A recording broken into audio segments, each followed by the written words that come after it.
We should now be live. Right, we can actually blame Google for being late this time then, in that case. Still nothing here yet. Yeah, it's live on my end. Give it a second.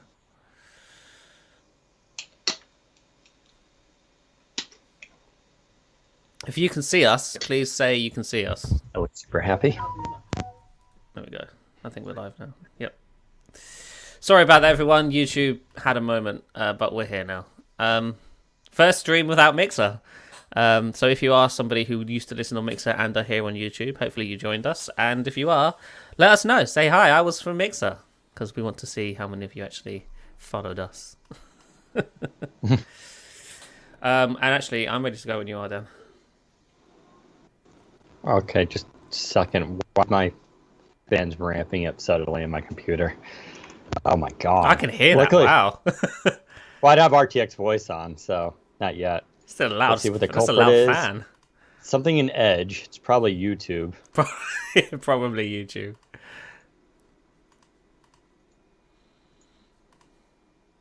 There it goes, back down.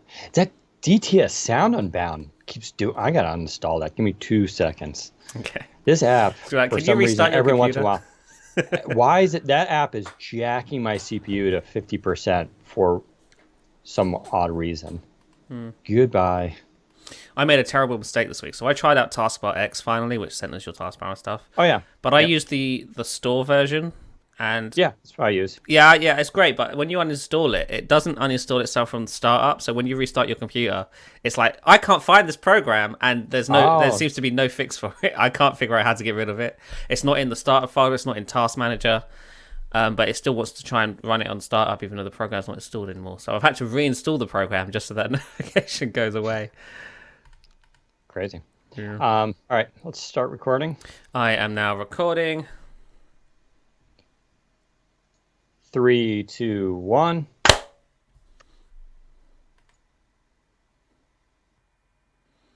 Welcome to the Windows Central Podcast, episode 185 for July 3rd, 2020. Hey everyone, Dean and Rubino here, joined with Zach Bowden for another exciting episode of the Windows Central Podcast Holiday Edition. Technically a day off in the US, but I'm here sacrificing, let's be honest, because I can't go anywhere. So, not much to do. It's a cloudy day here in Quarantineville. But yeah, so we're going to still do the podcast today. Not a ton of news this week, but we still have some big stories that did come out, including a new Windows 10 developer build. So this is what used to be known as Fast Ring. And oh boy, there's actually changes this time. There are significant modifications to the start menu that are finally starting to appear. Which is really good news. So Zach will give us the briefing on that. And if you haven't already seen it yet on our YouTube channel, there is a video walkthrough, but we'll kind of go through what's there, what we think about it, and everything else. The Lenovo Flex 5G. So this is a laptop that was announced last year as a project between Qualcomm and Lenovo, as it runs the Snapdragon 8CX. It is now available. I finally got my review unit. It's here. I want to give you some impressions about it and what I think about it so far, including that price, which is definitely not cheap. We'll talk about Xbox Lockhart, what we know. So our games editor, Jez Corden, did a big article this week with more information on Lockhart, speculating what there is. And the Xbox hardware picture is getting increasingly complicated, because we keep coming across various code names and FCC listings and things we just can't completely explain beyond saying, you know, the Xbox One Series X. So there seems to be possibly a small assortment of accessories or other SKU versions of this Xbox coming out. We'll talk about that. And then finally talk a little bit about Apple Silicon versus the Microsoft SQ1, ARM versus ARM. So there's some Geekbench scores that came up this week. I'm actually still scratching my head over these and trying to make sense of like what the big deal is, but we'll see. We'll kind of go through that, break it down, and talk about what that all means. Zach, how are you doing on this fine Friday? I'm not too bad. It's kind of weird here in the UK right now because tomorrow, July 4th, the government is lifting most of the lockdown rules for things like pubs and restaurants. They're opening back up as if there is no virus in the world. And a lot of us are kind of scratching our heads at this, like, but it's not really gone away yet. so why are we opening back up? But we appear to be opening back up tomorrow. So it's going to be really interesting to see how people treat the weekend, whether people actually embrace the opening or if people are like, actually, that's a bad idea. But yeah, I'm pretty good. How are you? Not too bad. Yeah, we're doing, I believe Massachusetts starts phase 3 on Monday, which means I think like even the gyms are going to open, which Oh is wow. kind of Yeah, crazy. we still don't have gyms open, but we do have pubs and bars and restaurants, which is like what's the difference? Really, we're all together in one room in these places. Yeah, I think, definitely the bar situation is the worst because you have alcohol, Yeah. I Big. mean, alcohol is just notorious for, letting your guard down, right? Yep. All of a sudden, nothing really matters. And I think that's what causes trouble. Whereas it turns out outdoor activities aren't that bad. I don't know if I'll go to the gym. I'm more curious about going to the gym just to check it out to see if other people are going. Um, Yeah. and I may change my hours because it is a 24-hour gym. In theory, I can go at 2 in the morning, which would probably be pretty dead, and really get my workout. Because my body's turned into a candle. I'm just melting away as this pandemic goes on, so it's kind of scary. I did get my hair cut this week, which you probably can't tell because I didn't go crazy with it. I didn't want to go back completely short again because I don't really want to get a haircut like every 3 to 4 weeks until there's a vaccine. I don't want to keep going out, but it was nice to actually have that happen. So slowly, life is getting a little bit back to normal. I'm, of course, in the Northeast, Massachusetts. The rest of the country is kind of screwed right now. So they're going through what we went through back in March and April. So good luck to them, especially if you're out there. But let's get to the tech news and stop talking about all the depressing stuff going on. So, of course, there was a new Windows 10 dev build this week. That's also known as the old fast ring. And so this was normally we haven't been getting too excited about these because there's a lot of under the hood things. There's a lot of WSL changes, things developers will care about. But in terms of our general audience, consumers, there wasn't just a whole lot to get excited about. But turned out this one had a surprise in it.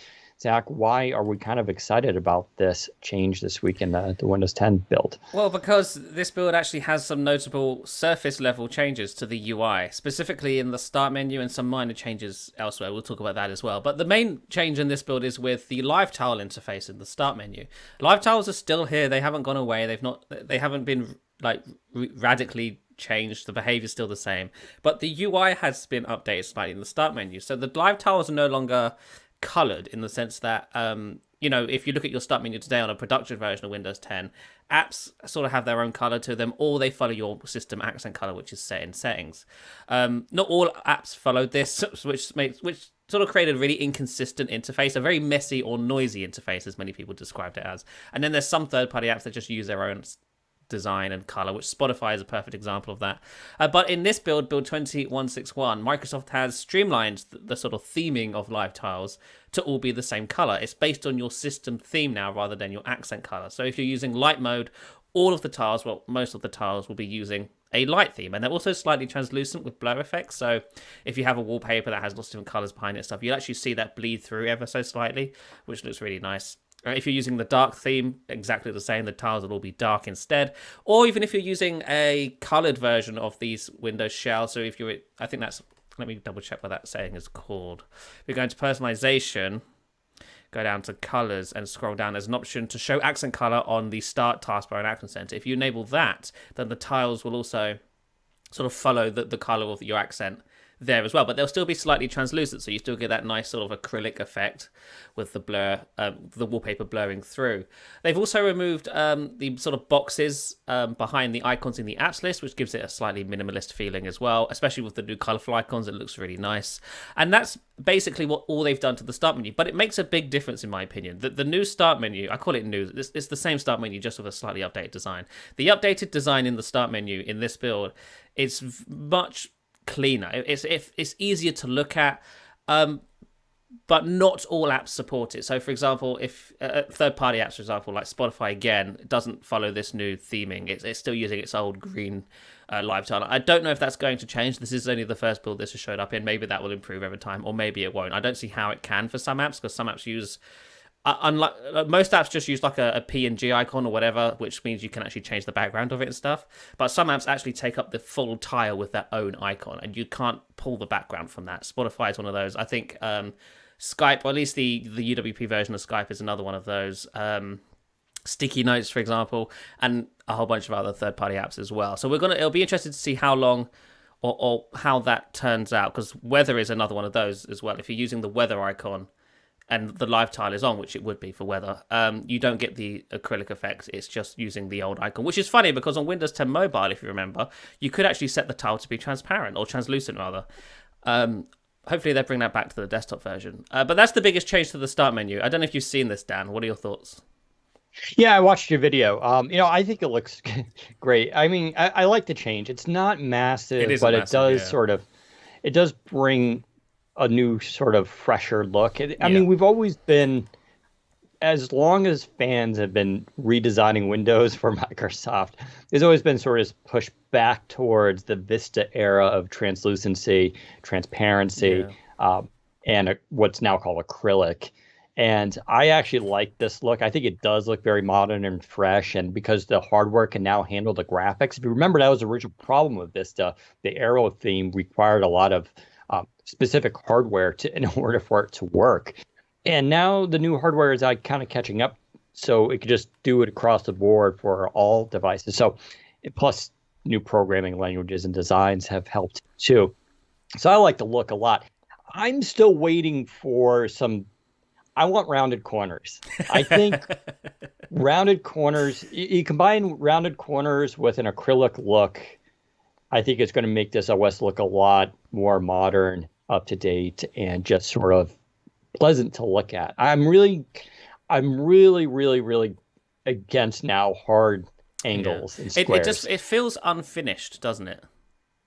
Yeah, there's something about it. And the UWP apps are like this too, right? Everything is just a perfect square. And we went through a time, and part of this had to do with, of course, Windows Phone 7, the Zune era, going to Windows 8 and everything. So I get that. But that was a period of time. That was a long time ago. I mean, technically, that was 2012, 2011, if we wanted to, talk about Zune. And so I feel like it's time to, I just see the rounded corners thing a lot more operating systems, and for me it just clicks better. I think it looks a little bit more nice. So I'm hoping that Microsoft kind of goes down that route and does a little bit more, that takes away some of these hard edges. We have been seeing that movement, of course, even on their Android launcher, like the new search bar has actually an option. You can do hard edges, fully rounded or rounded corners. It's kind of nice. So I like to see that, but I like the icons. I like getting rid of, you pointed out in the start menu. It took me a second to see what you were talking about, but in the start menu app list, where the icon would have like a hard square around it that matched your color, and that's gone now. So it just shows the outline of the icon. Like it's taking a minimal concept, but even going more minimal, right? It's removing even background stuff and just sort of what little flair there was. So you just have the pure icon experience. And the new redesigned icons, like the weather icon, I think looks fantastic, right? The color pops out. Maybe that's also because there's so many blue icons, which is a separate topic. But I like this change. Now, I think the issue, of course, I still have is the fact that this is on the dev build, also known as the old fast ring. And these aren't slated to come to any specific build of Windows that we know of. Meaning this isn't going to trickle down to slow ring, and then slow ring to release preview, and then eventually we're going to update in October, and we're going to have this. That could happen. Am I correct in saying that? Right. It could happen, but there's no guarantee anymore. Right. Yeah, so these are features they're testing, they're getting feedback on. Some of this is A/B testing as well, like the notifications. But that's what makes me a little bit hesitant to install, because I want to try it out, but I really hate the idea of having a feature, maybe liking it, and then having it taken away. That's we all went through that with sets. Yeah. I get why they're doing it, but I think it's actually a smarter thing for testing, but it's still a little bit loses its appeal when they're not locked to it. Yeah, this change is so minor that I don't think it's something that they would pull. I don't see why this feature couldn't ship. In fact, I wouldn't be surprised if it shipped with 20H2. This could be one of those features that actually trickle down quite quickly. I think it's just big changes or changes that take a while to develop. I think that's why the dev channel has changed purpose, so that when Microsoft starts flighting that feature, they can flight it earlier and then they don't have to promise that it'll be ready in time for the next version of Windows 10. But changes like this, very minor UI changes, I think they can show up quite quickly. Like, I don't see why this needs to be tested for months and months on end. Like, it looks pretty much done in the build it's shipped in the dev channel, right? And it works. They might need some stability changes here and there to make things work a little bit better. But that's fine. We've still got plenty of time before 20H2 is done. I think this change specifically could show up in 20H2, as could even the notification change in this build, which I'll briefly mention now. Microsoft is updating the notification UI ever so slightly. Not the Action Center. The Action Center is still the same, but actual Toast notifications that pop up. They look a little bit more like the Windows 10X notifications now. They're not rounded, at least not yet, but the format of the notification where text is placed and the buttons in the notification are a little bit more 10X based now. So you get like a tiny icon, the name of the app in bold, then the text of the notification. Then you have a triple dot menu. Then you have an X button to dismiss it. So before it was an arrow, which sent it into the Action Center. They've gone back to the X. If you remember, originally it was an X. Then they moved to the arrow, and then they've gone back to the X. But the behavior is still the same. So it doesn't actually dismiss the notification. It still sends it to the Action Center. So I'm not sure why Microsoft has gone back to the X. Maybe they're planning to introduce some behavioral changes in a future build. But as of right now, behavior is the same. UIs are slightly bit different. And they're also testing different layouts for the taskbar when you set up a new PC running whenever this build or feature ships in a shipping version of Windows 10. So, for example, and these are examples they've used, they're examples only, if you are setting up a PC and you sign in with a Microsoft account that already has your phone synced up to an Android device, or at least your Microsoft account linked up to an Android device, it will automatically pin the Your Phone app to the taskbar. So when you hit the desktop for the first time, your phone is there and ready to go. Or it could do it with the Xbox app if you're installing Windows 10 on a gaming PC. Now, they don't go into detail on what they consider to be a gaming PC, but if you sign into a Microsoft account and have an Xbox Live account already linked to your Microsoft account, it will pin the Xbox app to the taskbar by default. So very minor changes there. Another example that I came up with is if you have an active Office subscription and you sign into a Microsoft account, it will automatically pin either all of the Office apps or the standard just Office Hub app to the taskbar as well. So that's a kind of nice change as well. And then finally, the last big change is you can now Alt-Tab between apps and sites. So if you're a big Alt-Tab user and you've always wanted to be able to Alt-Tab through your Edge tabs as well as your open programs, you can do that as of this build, and as long as you're running the Canary or dev build of Microsoft Edge version 83.0.475.0. So those are the biggest changes in this build. It's refreshing to see, because I think it's been about 10 months since the last notable surface level changes in a Windows Insider build. It's been a while. It's like 10 months it's not quick. It's crazy how long it's taken. How much do we think this seems to be sort of Panos driven in the sense that I think he teased he teased a video a while ago showing this what looked like in new start menus and this, but it seems like it's being pushed through quicker. I don't know if I want to attribute that to his new role, but when it surprised me, since he's so focused on design and looks, and there has been a lot of complaints about the design of Windows 10. It is hard to tell. I can say that ever since Panos, the timing lines up. Earlier this year, Microsoft reinvested in Windows, and that includes design. Only in these last few months have Microsoft started working on design improvements and design evolutions to the Windows shell and to Windows 10 as a whole. Panos Panay has only just recently been put in charge of the Windows client in the last few months. So the timing lines up. But of course, depending on whether or not they're just picking design ideas they've done in the past and just finally green lighting them, or if this is something that they drew up in the last few months, we don't know. But I think you're right. I think Panos, this stuff being pushed through now is definitely Panos driven. Even if it wasn't his idea, it's very much he's like, well, let's green light this. This is something we should be doing now. Right. And again, the start menu changes, it's such a minor change. This stuff can be pushed through quicker, but things like rounded corners, I think, take a little bit more time because you've got to apply it everywhere, and there's no universal switch to do that. Like, you have to do it bit by bit. Like, you have to do it to notifications, you have to do it to start menu, you have to do it to context menus. But since there's so many different context menus, you have to update every single different context menu. Then you could do it to app windows. Windows, but it takes time to do this stuff, right? And I think that what we're seeing in the start menu today is just the start of some of the design changes or improvements they want to make to Windows 10. I think over the course of this year and next year, we will see more rounded elements for sure. I think we'll see, hopefully, because if you look at the video panels posted, there's a simplified system tray. There's some apps have been redesigned that look way more modern and minimalistic. I think we could definitely see a lot of that stuff. To what extent, I don't know. Like, the system tray is a very fragile area for Microsoft to touch because it's such a legacy component in Windows that changing it can break stuff. But not only that,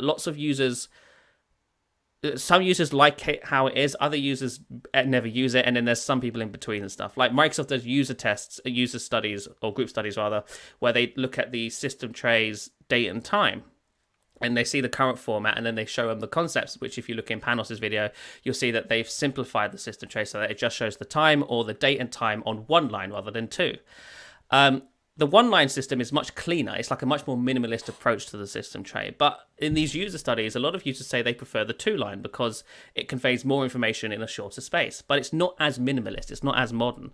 So Microsoft has to find the right balance. What do users want? What do users think they want? And what do users not mind actually changing? You know, like, they have to be very careful with things like the system tray. But I think we could see some changes there as well, hopefully.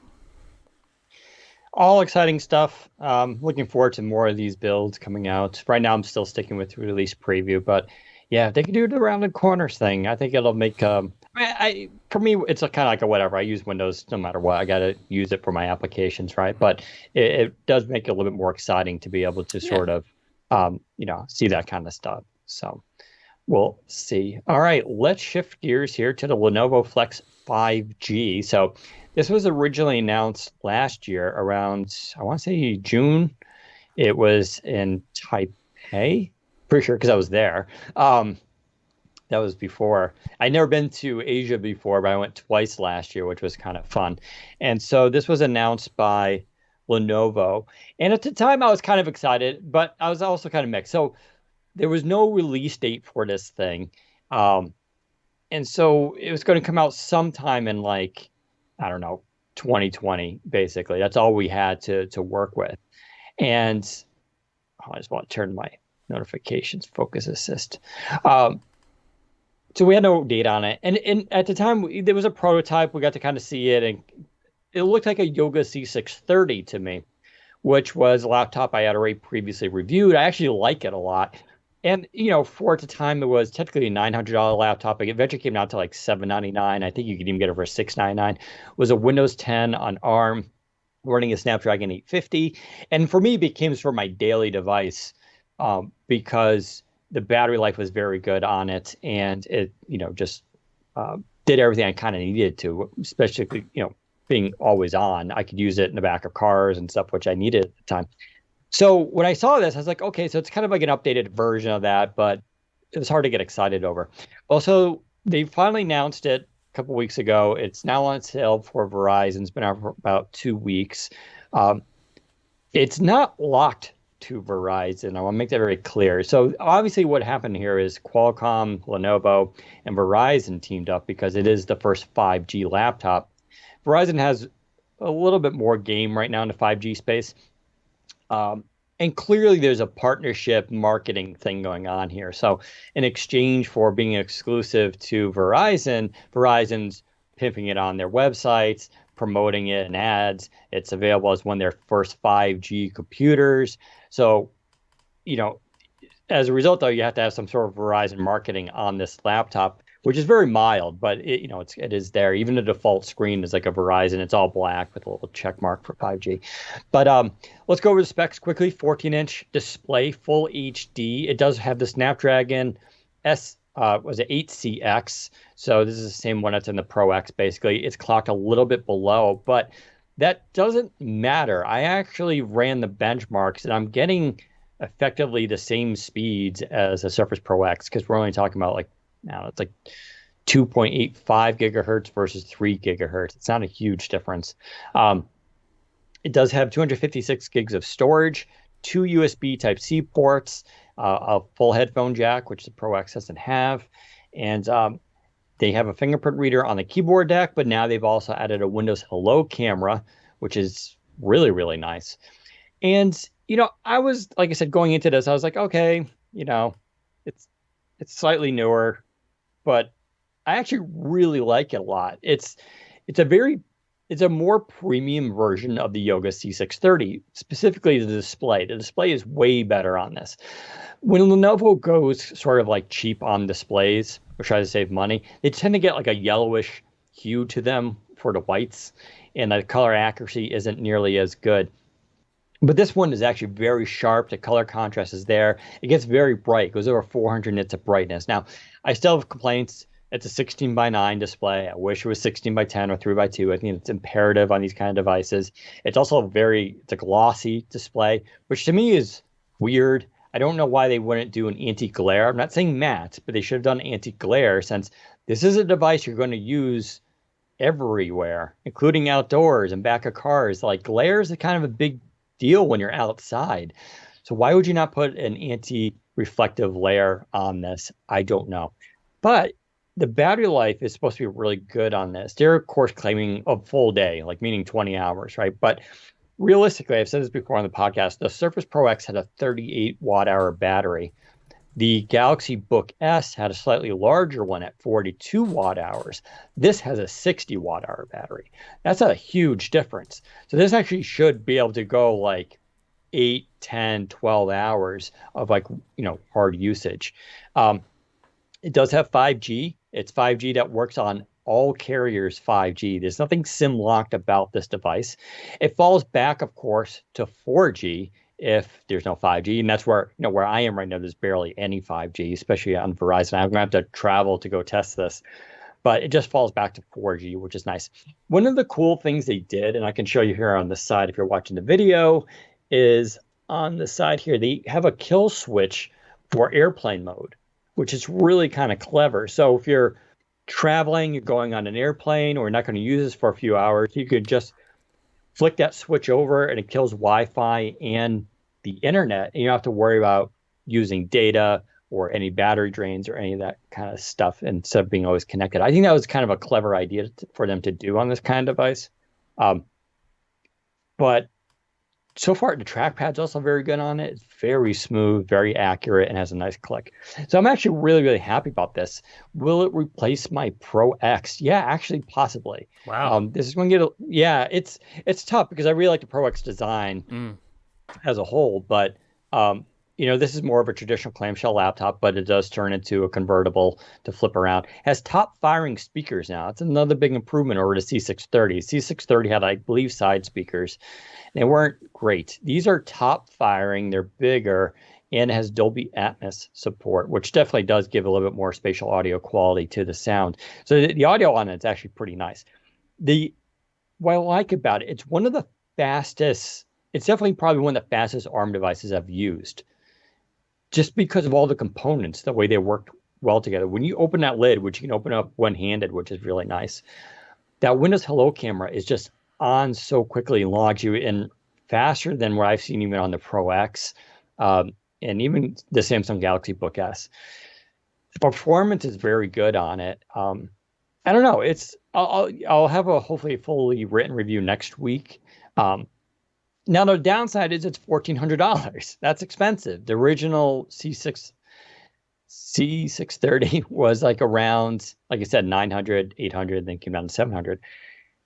That's the 5G tax. And there is a 5G tax out there. And the reason is because Qualcomm spent hundreds of millions of dollars investing in 5G and technology, making all that happen.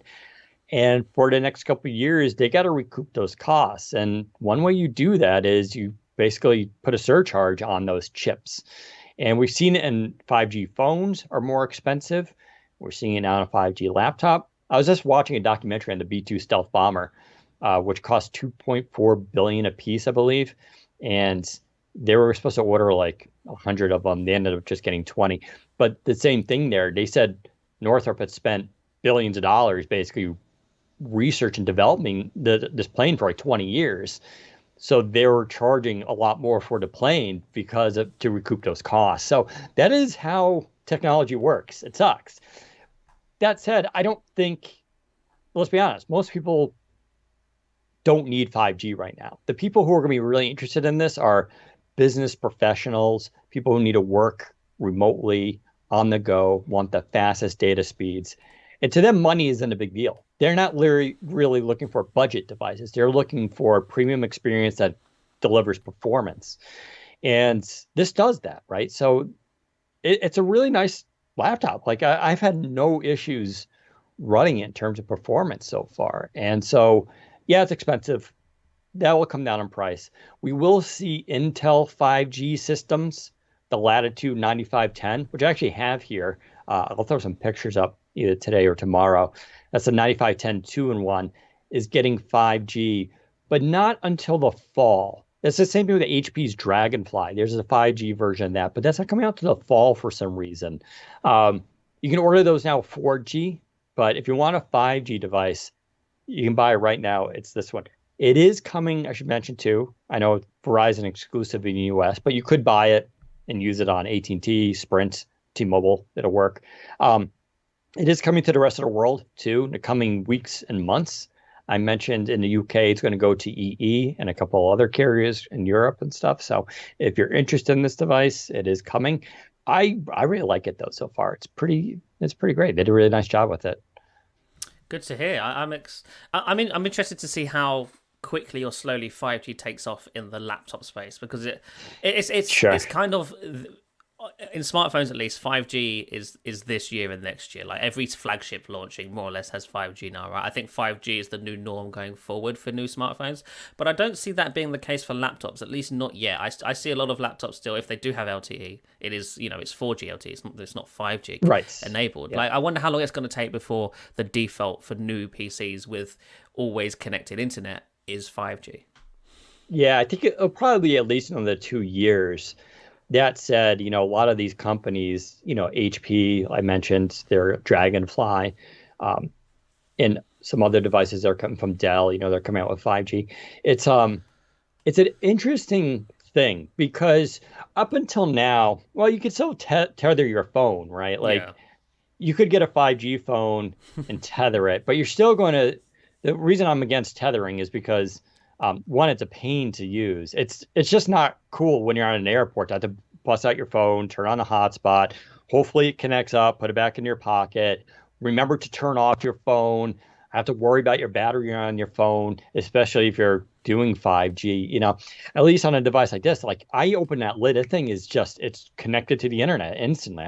And those moments matter, I should say. Panos talks a lot about this, but the idea is like when you open Surface laptop, it's the same thing. It's instant on. Because if you're working on a laptop, you're in and out of meetings, you're checking things quickly. Though no one likes to open their lid and being like seeing the little spinny circles and okay, Windows is resuming. Okay, now I gotta go back in. And, now I gotta wait for it to connect to the internet. Like no one wants that experience. When you have the stuff it's just on 24/7, you're way more likely to grab this device to bang out an email or a response than try to do it on your phone. And that's sort of the benefit here. But if you think about it, sort of like this is going to be a real advantage for PCs and laptops for a little while, which is you can do stuff on these now that you couldn't do with Wi-Fi, right? Because Wi-Fi, most places, is not very good already, which is why a lot of us prefer 4G LTE on a device like this. But if you can get 5G, you're going to get some serious speeds on this. So I don't know. It's pretty cool stuff. Hopefully we'll see more of it, but hopefully, and I should have my review sometime next week for it. But yeah, that's that. Awesome. Let's talk about Xbox Lockhart. So I didn't even get to fully read this story, but Jez Corden's been following it for a while. There's a lot going on in the Xbox hardware, a lot of mysteries. The only thing we know so far is the Series X, of course, coming out. We don't know the pricing of it. We don't know the specific release date either. But what's going on with this Lockhart thing and other hardware, and what do we think it is? So Lockhart has been rumored ever since the beginning, ever since we sort of started learning about Scarlett. It was always described, when I used to ask sources about Scarlett, it was always described to me as a family of consoles, which was weird, right? Because it's like, well, does that mean there's more than one console? And that was sort of muddied when Microsoft actually finally announced Xbox Series X. They announced it as Project Scarlett, and then they announced Xbox Series X, but they didn't announce another console. It was just the Xbox Series X. And if you remember, there were reports sort of around that time as well, claiming that Lockhart was dead and it wasn't coming. And that may have been true at the time, but that's no longer the case. Xbox Lockhart is seemingly, almost definitely, going to be something that ships later this year. And essentially, the goal of Xbox Lockhart is to be a cheaper entry-level console for the next generation of gaming. So Xbox Series X will probably be the sort of flagship expensive model. Look at it as the iPhone 11 Pro. Then you have the Xbox Series S, which will be the iPhone 11, which is basically the same thing, has the same CPU in it and stuff, but lesser materials on the outside. They cut corners here and there to lower the price. This has been a big sort of point of conversation in the gaming sphere, because a lot of gamers are looking at Lockhart and going, this is going to hold back the next generation. What's the point in having Lockhart? Because game developers now have to target a console that's less powerful than the Xbox One X. Why don't they just make the Xbox One X this Series S? And the reason for that is the CPU. The CPU in Series X, and indeed Lockhart, which we are, let's just call it Series S for convenience sake, they share the same CPU, which is based on a much newer architecture, whereas Xbox One X and Xbox One S are based on the last generation architecture, which is technically less powerful, and game developers can't do as much with it. You can do much more with the CPU on the newer consoles. Not only that, Lockhart itself, the CPU in Lockhart is more powerful than the PlayStation 5. So even though Lockhart is the entry-level model, the CPU is still more powerful because it shares the exact same CPU as the one in the Xbox Series X. The only difference is in the GPU frequencies and the CUs. They're slightly different. I think Jez mentions it here. Lockhart may boast 20 CUs, which is up from the Xbox One S's 12 CUs. We previously heard Lockhart has an 3.4 gigahertz CPU cores, which came with the proven accurate 3.6 gigahertz CPU cores we revealed for the Xbox Series X last year. Those exact speeds may change slightly from our previous info, which is quite old. I think Tom Warren this week or last week mentioned that the actual CPU is the same. The Lockhart CPU isn't underclocked, so it should be the same as Series X. It is literally just the GPU frequencies and whatnot that are different between the consoles, which means, from a technical level, game developers aren't being held back from Lockhart. The only difference is the game won't be able to run at as high resolutions or as ultra graphics and stuff. Like, that stuff won't be possible on Lockhart. Essentially, Lockhart is a 1080p version of Xbox Series X. I think that's the best way to look at it. It's for gamers who don't have a 4K display or a 120 hertz refresh rate monitor. It's for people, lots of which is most people. Keep in mind, most people have a 1080p display at home or a 1080p monitor, and that's what they use the game on. And Lockhart will be perfect for them because CPU is the same. From a technical level, it could do everything the Series X can. Just from a graphical perspective, it's not as powerful. So that's the big key difference between Lockhart and Xbox One X and One S, and indeed Xbox Series X. And it will allow people to enter the next generation Xbox market at a much lower cost. If we're expecting Series X to be, say, $499, this thing could come in at $399 or even $299, right? That would be a big deal, because if PS5, the rumors suggest PS5 will be more expensive than the Series X. So Lockhart is undercutting not only the Xbox Series X, but not only the PS5, but the Xbox Series X as well. So that's a huge deal, and this is, I think, the reason why Lockhart exists. Now, regarding what it looks like, there's been a lot of concepts show like a shorter tower. The Series X is that sort of big tower thing. Series S in the concepts looks like a shorter version of that. That's not true. We're expecting it to look much more like a One S, just without the disk drive. It might be grey, like the Xbox One X and stuff, but we're expecting it to look like a much more traditional console, which will hopefully fit under TVs and stuff, because the Series X ain't gonna. And when we were expecting it to launch, it was originally supposed to be announced this month, I think. At least that was the plan a while ago. That changed for reasons unknown. Eurogamer reckons it will be unveiled in August. And maybe at the same time they'll announce pricing for both consoles. I think that makes sense, right? Whenever they announce Lockhart, they have to sort of be, all right, the reason we're making this is because it's cheaper than the Series X. Here's the Series X pricing. Here's Lockhart.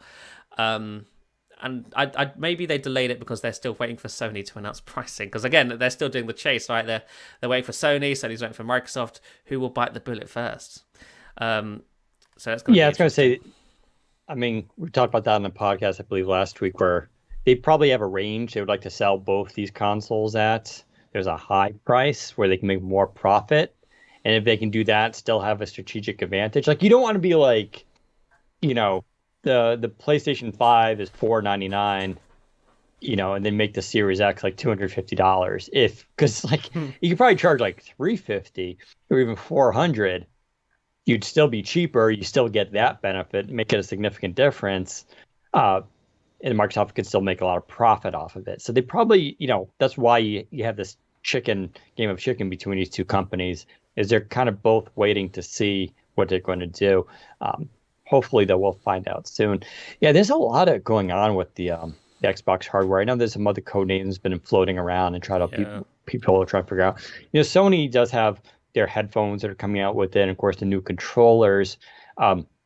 We don't know what other accessories there are. There's been rumors in the past of a new 4K camera. We don't know if that's still happening. Are they ever going to use Windows Hello technology, what they've learned from Kinect, into a kind of a camera? Because I still feel like there's a potential for that or a need for that, but I don't know. Maybe not. Yeah. There's also this idea of like, will they do a handheld device for streaming from Xbox, which again, I don't know what that would run and how it would work and would be just Wi-Fi only, but it seems like there's opportunities there because I think for a lot of us who, I like the Switch a lot, and part of that's because I can curl up in a corner of a couch or just pick it up and quickly start playing. To have that, you can do that with a phone, I get it, but let's be honest, even like the Razer Kishi, which I have here, I mean, it's neat, but you got to take your phone out, then you got to take this thing, stretch it out, put it around your phone, connect it up, then launch your game. It's just like, it's not nearly as convenient, but it'd be nice to almost have dedicated hardware for that task, which you can just grab, and it's optimized for basically, you don't have to have the overhead of having Android running on your operating system. So I don't know. Hopefully we'll find out more. I think this summer should be kind of interesting for more. Yeah, for sure. Because this year is a big year for Xbox. I feel like Microsoft really has to prove itself with this launch, because the Xbox One launch was abysmal and is the reason why the Xbox One generation was a failure for Microsoft. And I know a lot of gamers are like, was it really a failure? It was a failure. If you look at the sales numbers, which Microsoft doesn't even provide anymore because they're so bad, PlayStation 4 outsold Xbox One by 2-1, I think, or even more than that now. It was a complete failure, and it's the reason why Sony wins over all of these exclusives and stuff, because they have the market. That Xbox One, let's give them a generous 60 million, which I don't even think, I think that's too high. I think it might be more 40, 50 million. If Xbox One has 50 million, I think PS4 has over 100 million. So, if a game developer is looking for an exclusive publisher, so it's like, hey, we have way more users. It's the obvious option is them, because there's much more customer, demand there. Whereas if you went with Xbox, you are essentially halving your potential market. Hopefully with PS5 and Xbox Series X and Series S, the sales numbers aren't so clear cut. So Xbox has leverage throughout the entire generation to go, hey, game developer, we have basically the same amount of users as they do. Come to us, we're more powerful. So right. That's sort of the big reason why I think Microsoft really needs to play hard at launch here. They need to have these two SKUs to target multiple different price points, so that they can attract as many people as possible, as many potential buyers as possible. And hopefully make up for the fact that there aren't any really killer games. That Halo is a killer game. How dare you?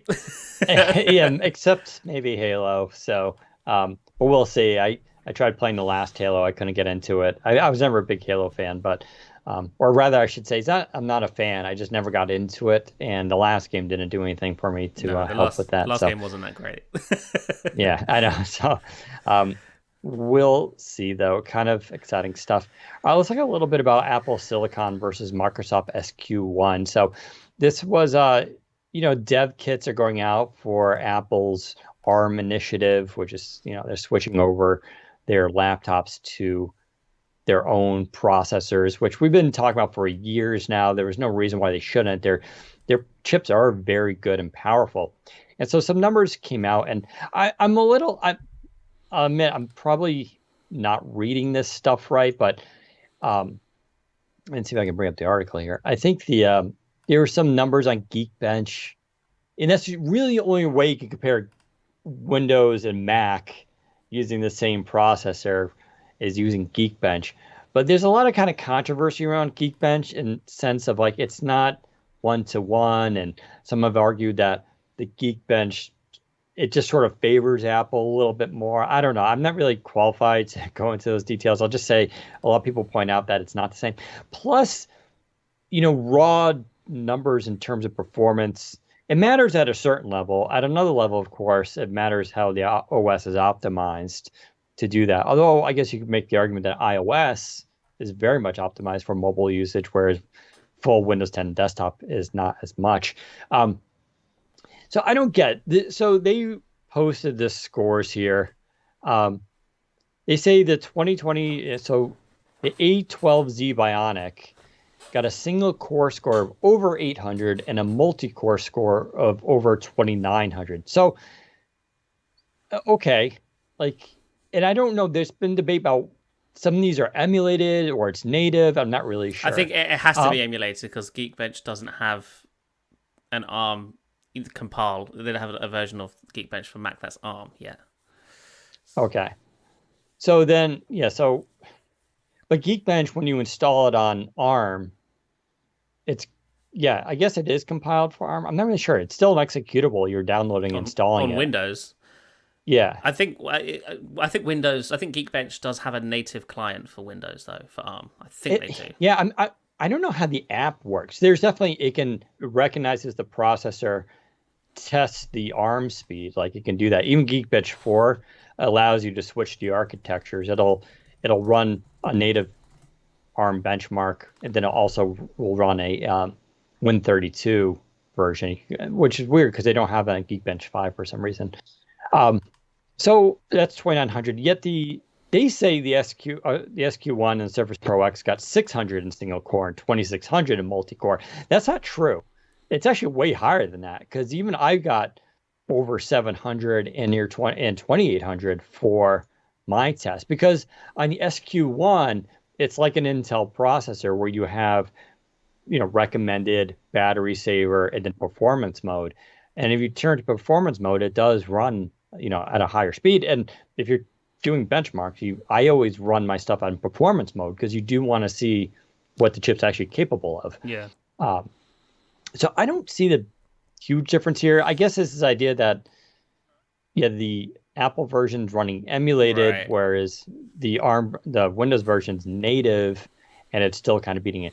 I'm going to say none of this technically would surprise me. I mean, we've known Apple chips were good, and are probably faster than Qualcomm. I mean, there's a reason why Apple moved away from Qualcomm to do it themselves.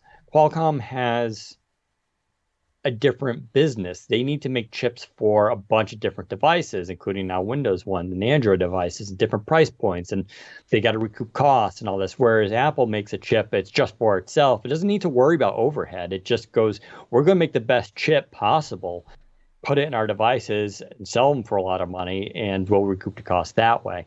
So it's a little bit, they have a easier time. The hard part is doing a foundry and chip design and all this kind of stuff. That actually takes a lot of capital, which is why we don't see a lot of companies going in on making chips. It's a very expensive, money-losing, potentially, operation with a lot of overhead. So I guess this doesn't surprise me too much. I think it's a little... there's just so many questions about... the new laptops coming out from Apple, how well they're going to run. These are still pretty far behind Intel chips, so I don't know how pro users are going to feel. And there are limits to ARM, and we'll see what Qualcomm does, right? So the S8CX was announced in December 2018. Mm-hmm. It's not a new chip, right? I mean, that's when it was announced. It didn't come to the market till late 2019. But something tells me they have something else waiting, right? And we've heard there's supposed to be an 8CX Pro or Plus, a new version. Yeah, that's Plus. It's going to be clocked slightly higher. Yeah. See, here's the thing with that, though. I feel like if Microsoft wants to take Windows and ARM seriously, it needs to push Qualcomm to innovate faster with its PC chips in that case. Because the last flagship Windows and ARM chip was announced December 2018. That's too long between announcement and then a new one. It's been it'll be 2 years at the end of this year. Like, we need to have yearly refreshes of these things that are constantly improving and improving and improving, because that allows OEMs to refresh their hardware faster. For example, like a Surface Pro X with the 8CX, which is technically the XQ1, but it's based on the 8CX. That took a year to arrive on market because the chip was announced in 2018 and Microsoft didn't ship the Pro until late 2019. Now 2020 is on the way. We're going to get the 8CX Plus or whatever, and I assume Microsoft will take that and adopt it to be the SQ1 Plus or whatever they want to do with it. Or they might not even adopt that. They might be waiting for a 9CX or the 8CX2 or like a newer version of that chip, not just a modification to it. But Qualcomm is taking way too long to deliver that sort of stuff. If Qualcomm or Microsoft ever want Windows on ARM to be taken seriously, it has to be matching Apple and their speed of innovation when it comes to their chip performance and stuff, because if they don't, then this is never going to happen. It's just not. Yeah, and to give a little leeway to Qualcomm, they're new to the Windows, making ARM for Windows devices, right? Yeah. It's only, that initiative is only a couple of years old. Apple's been making chips for almost 10 years now, I believe. Yeah. And so they have a rhythm down, right? They have a budget, they have everything. That machine is already rolling, whereas Qualcomm had to go to the board. At first, they just took existing Android chips and then maybe clocked them a little bit higher because you're going to have more thermal room. And then they kind of did that with the 852. It had a little bit more that was customized. 8CX is actually built for Windows. It's the only chip so far. So technically, there's only one generation of a Qualcomm chip that was purpose-built for Windows 10 PCs. And so we have to kind of think about that too, because I know they had to have other chips in development right now that are going to push into these even desktop range, right? But you're right. How long does it take to get them to get there? Because Qualcomm has had issues in the past with development, Intel as well, and so these are definitely challenges. And it's nice you can already get like 5G in an ARM device right today. Like that's an impressive feat. But in a more impressive story to tell will be if Microsoft could ever, or its partners, sell an ARM device that kind of really blows away Intel. Like, if they can do that, then it's going to raise a lot more eyebrows. Because right now, there's so many people who've never run Windows on ARM who've already decided it's like basically running an Intel Atom chip. It's running it's like running a Surface Go. And, the benchmarks show that ARM is faster than the Surface Go is in a lot of ways, especially on the multi-core performance. And the GPU, I should mention, too. The Qualcomm Adreno 685 GPU that's in the Pro X is actually very powerful.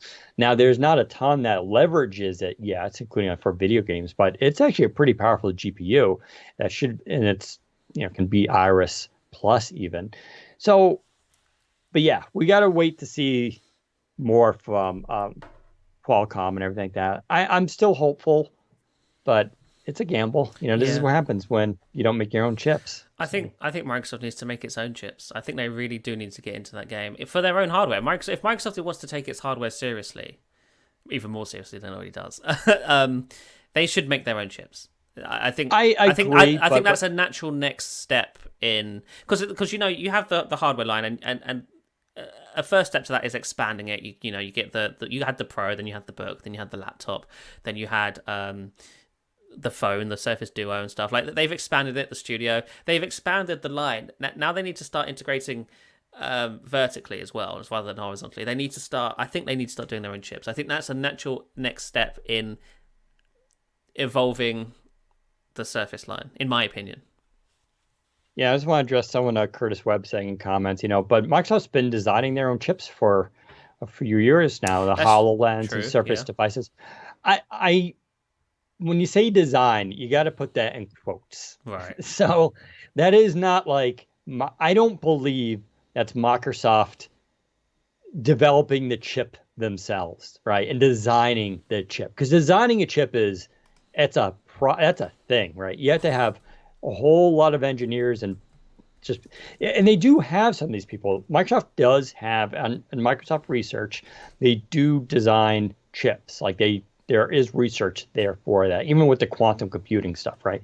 But like when you look at the AMD Surface laptop, we helped design that chip. This is what I think happened. I think AMD was like, and they do this with Intel, and they probably did this with Qualcomm. They're like, hey, let's have a meeting. We want to make this device. We'd like to use your chip. Here's our goals, in terms of performance that we want. Can you help make that happen? And I'm sure AMD went, yeah, we could toss in an extra core. We can design that. We can maybe clock it a little higher. Qualcomm said, yeah, we'll take an existing chip right now and we'll just put it into a laptop. It should be okay. Like, that's what's really happening here. Microsoft's the customer of Qualcomm. Yes. They're not like, I know there's this idea that they're holding hands and partnering, and like Panos is in a lab somewhere writing it, diagramming a chip. That's not how this works at all. Like, so I don't like saying, I know Microsoft does it for marketing, our specially designed SQ1. It sounds really amazing. On paper, it's an HCX that has a slightly higher clock rate, which is in my benchmark so far, doesn't really show a major advantage at all. The Pro X has a better GPU. That's true. But again, I don't know how much that matters. So, but that is the route that Microsoft chooses, because you think about it, in their head and in theory, they get all the benefits here without the capital.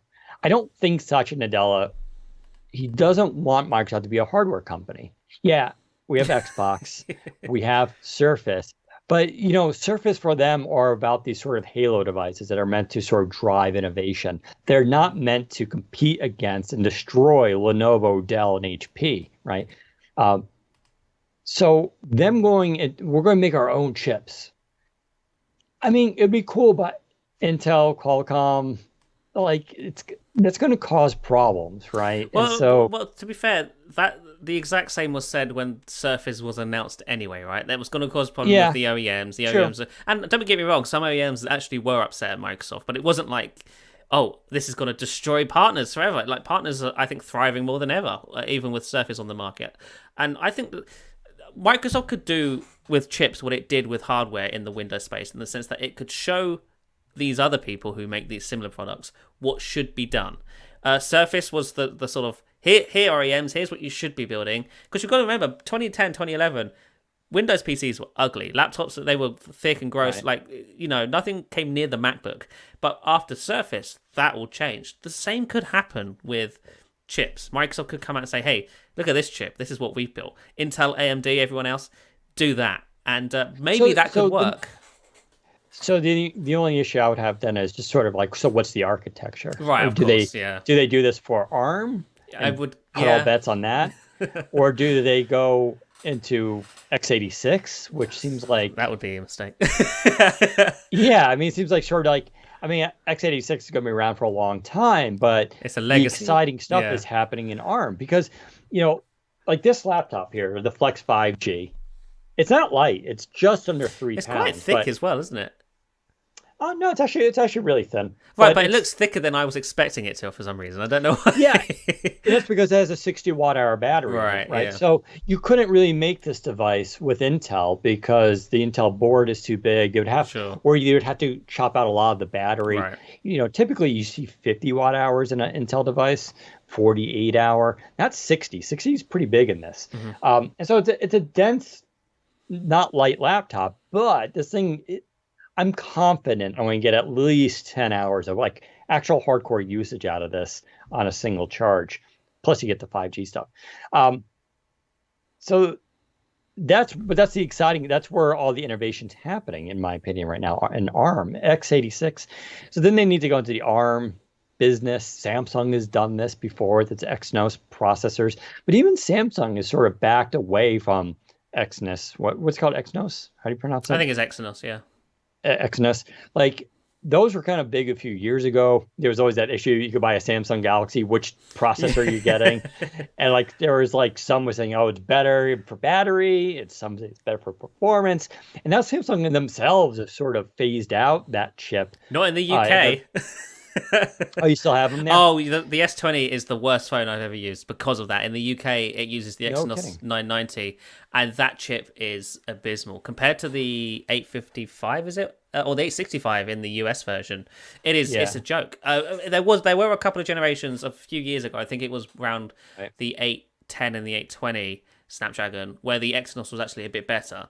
But Samsung has just fallen apart regarding that the last few years, and this generation just the 990 is bad. Yeah. So, and I've heard this that the advantages that Samsung had are kind of going away. So it goes to show you a company like Samsung, and Samsung is just, you think Microsoft is big. Like Right. Samsung as a company, like, do you want to talk about their dishwasher division, their refrigerator division, Which the probably use TV their own division, their custom phones? chips. Yeah, like their chip division, like they have like a lot of money, they have a lot of smart people, and they have a tough time with this stuff too. It goes to show you actually, credit to Apple, which is that they tend to hire really talented people. They also have, the benefit of having less than 10% of the PC market, but being able to have such high profit margins on that 10% is they have hundreds of billions of dollars stored away, right? And plus they did tax stuff, right? That avoided being taxed in the United States, which is shady. That's actually changing now. But like they have hundreds of billions of dollars that they can kind of invest in this. Microsoft obviously has a lot of money too, but I think they're probably hesitant. But I agree. I think it would be cool to see Microsoft do this. But don't forget, they still want to be able to make the chip, right? So like even Apple doesn't make their chip. Apple designs the chip, but they have to go to a foundry and another. There's only so many providers out there that can actually then mass produce the chip for you. And as far as I know, Apple doesn't like own the factories that makes the chips and stuff like that. They go through another company. I think they use the same factories as what Samsung uses to make their chips. Yeah, but that's not. I don't think that's important, though, right? That's just a business side issue. Regarding the consumer doesn't need to worry about where they make them or how they make them. I think they just need to worry about the design, which it would be cool if Microsoft did that. Yeah, but it's what I'm saying with it in terms of like, Apple makes their own chips. It's like, okay, well, they design their own chips, but there's just ways of describing this. I think it's kind of interesting. I don't know. It'll be interesting to see if Microsoft does go down that route. I think right now they're probably okay with Qualcomm taking as a partner and, designing, but I agree. It would be nice to see a chip that really, HCX was definitely a foot in the door against Intel.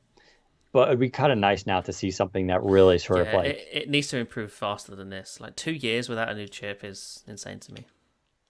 Yeah, and, and then you get AMD, of course. And, I do have the Ryzen 4000, the HP Envy X360 AMD review coming up soon, too. I'm going to try... I got so many laptops to review. I need to try to get 1 or 2 of these out next week, which is going to be a challenge. But that AMD chip is really impressive, right? It's a Ryzen 4000. Yeah. It beats the Ryzen 5, the equivalent of a Core i5, beats a 10th gen i7, like in raw numbers. Really? So it's like that. Yeah. And it even beats the 10th gen Comet Lake 6-core chip, if you want to go up against that. Jesus. I really hope we see these chips in the laptop 4. Yeah. Now, I mean, the Envy it's not perfect either. It's an $800 laptop, so it's incredible value. You're going to get very good performance, and the battery life is very good, and standby time is very good too. But there are compromises. The storage is SCSI, not PCIe, so it's going to be slower storage. Does it matter? No, it's not like a hard disk drive. It's just, I think it's 1,500 megabytes for sequential reads, which is fine. But it's not PCIe, right? So you're going to get cuts there. The display is pretty good, but it's not, amazing. Audio's okay. It's an $800 audio laptop, but the thermals on this are definitely where they kind of cut. So it does perform very well, but if you want to use it for gaming, this thing will end up throttling pretty severely, I think, after a while, even with the fans and stuff like that, because they didn't just put a more expensive heating solution in there, a cooling solution, though they could have, but it would have driven up the price. And AMD chips still do run pretty hot, so they do have that issue. But it goes to show you that the space is heating up. And because AMD is able to beat Intel both on price and performance now, that's why it's so exciting, why people are so want to, see more of those devices. It'd be really cool to see Qualcomm come into that and be able to do something similar. Fingers crossed they have something that will actually do that, but who knows at this point. Yeah.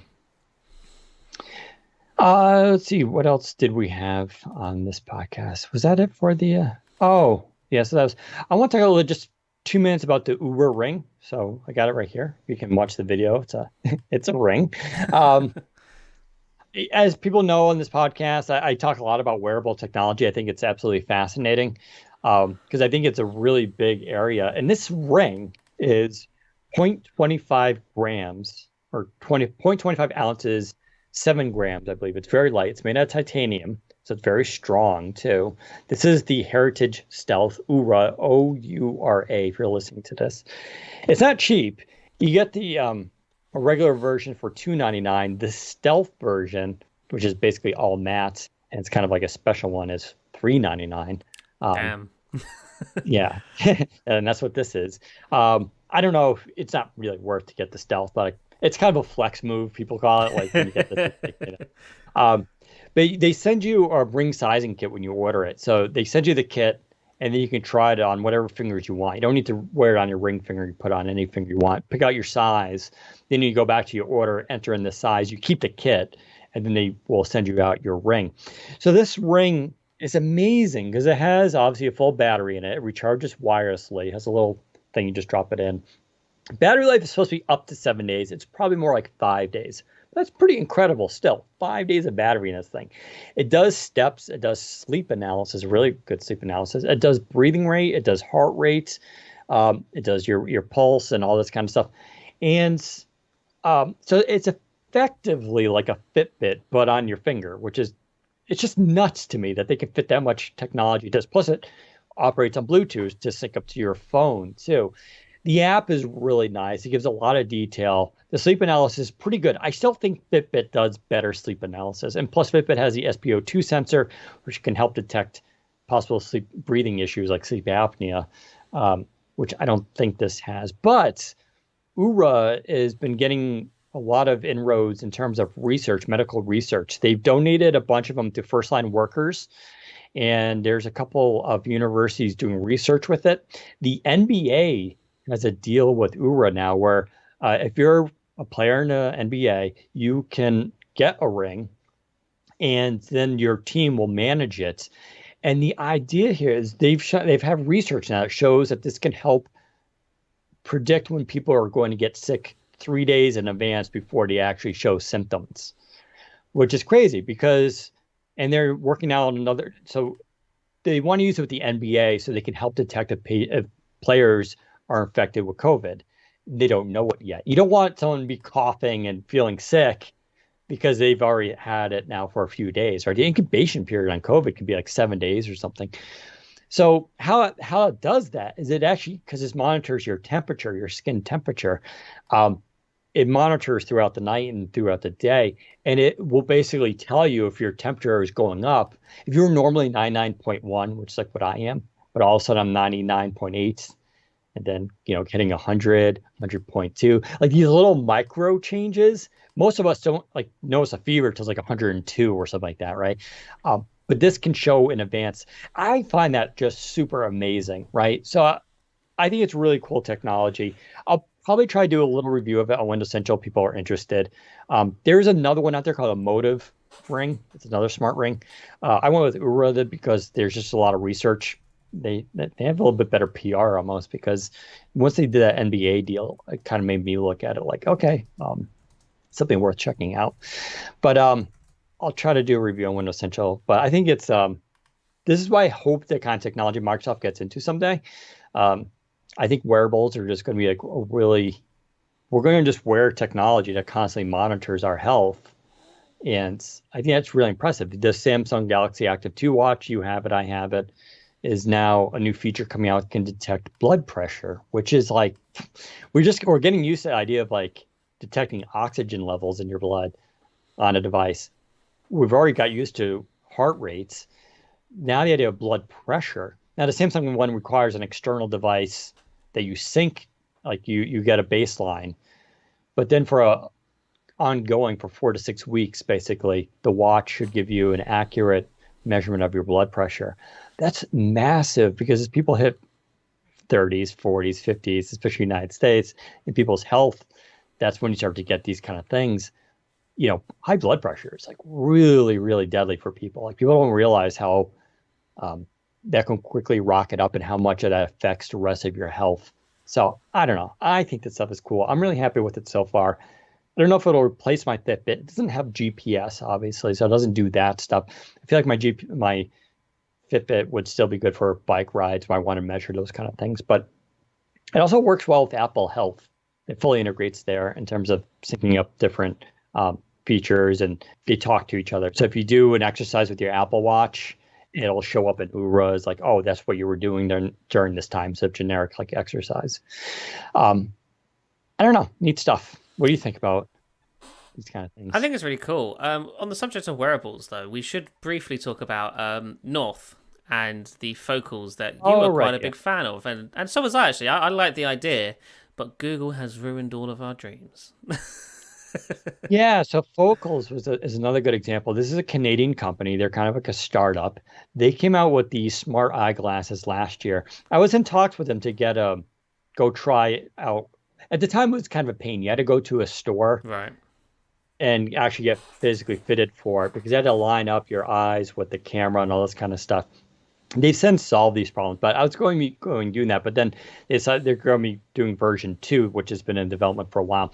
So these are different from Google Glass in the sense that they're regular glasses. You can get them with or without prescription, of course. They have a single camera that basically shines onto the lens and gives you notifications and information that's streamed from your smartphone. So it doesn't really have its own kind of processor, at least running its own operating system.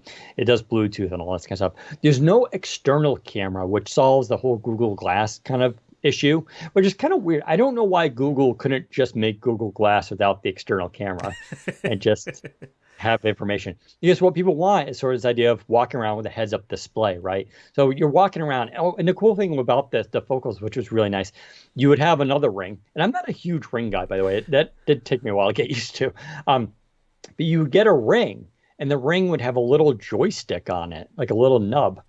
And so you can basically just be looking, and you can press a little nub, turn on the thing, and then you can kind of scroll through things as they came through and click on messages, check the weather. But you just do that with your hand by your side, and your pocket didn't matter. And that was really creative. So I thought this was a really neat company. I was actually going to write an article last year saying how Microsoft should just buy these guys and put HoloLens and put all that together so we get that kind of consumer thing. And instead, Google came in and smartly, in my opinion, bought them out. And obviously, Google has a lot of plans for it. Of course, Google has, like Microsoft, 50-50 shot at making this work. They could very easily just buy it and completely ruin the company or not have anything come of it. Google has shut down operations for the first generation Focals, and they've cancelled the second generation Focals as a result. That kills me. Yeah. So the CEO has been, and people of this company have been teasing Focals 2 online, showing the video footage and things it can do. And it was like a really kind of big advancement. One of the things was they also just look slimmer and thinner and stuff like that. That's the thing, right? These look like actual glasses you would wear every day. These aren't these big, bulky, like heads-up displays like the HoloLens is. That these are these could pass as just normal glasses, which is I think the big deal about these. Yeah. And it was funny because Joe Belfiore, I talked to him a couple of years ago, was talking about this new company I was making, technology that could recognize digits on your hands and moving and all this kind of stuff, and it was going to be used for virtual controllers. He thought that was super fascinating. Facebook bought them. So, of course, Microsoft has kind of done a lot in this space too. If you look at HoloLens 2, HoloLens 2 is very good at detecting fingers now in your hands. You can actually play a virtual piano, and it can not only can it measure your fingers and your fingers, if someone else is in your line of sight and their hand comes into that, and so you have 3 hands, it's actually now they just did an update. It's smart enough to know what's your hands versus someone else's hands, which is just like kind of mind-boggling.